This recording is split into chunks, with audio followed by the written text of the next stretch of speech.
las palmas que se oigan.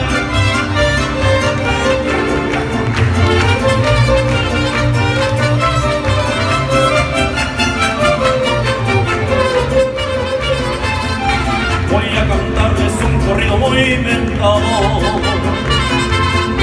lo que ha pasado allá en la hacienda de la Flor, la triste historia de un ranchero enamorado que fue borracho, parrandero y jugador. Juan se llamaba y lo apodaban Charrasqueado.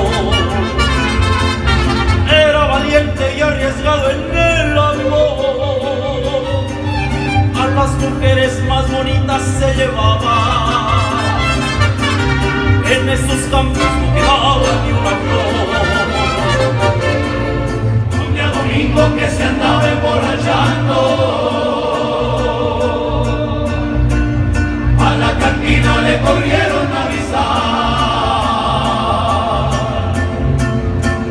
Cuídate, Juan, que ya por ahí te andan buscando. Son muchos hombres, no te vayan a matar. No tuvo tiempo de montar en su caballo.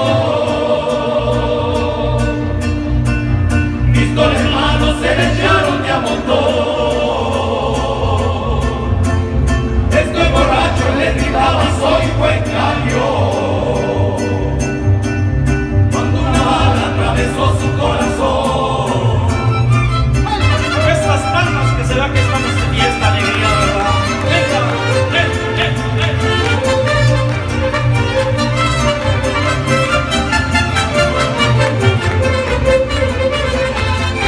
creció la milpa con la lluvia en el potrero y las palomas van volando al pedregal. Llevan hoy al matadero. Qué buen caballo montando el caporal. Ya las campanas del santuario están doblando.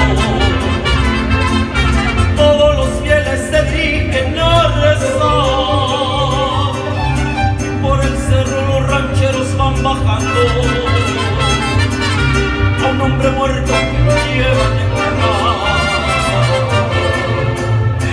Cosa muy humilde llora un niño y las mujeres se aconsejan y se van. Solo su madre lo consuela con cariño. Mirando al cielo llora y reza por su Juan. Y aquí termino de cantar este corrido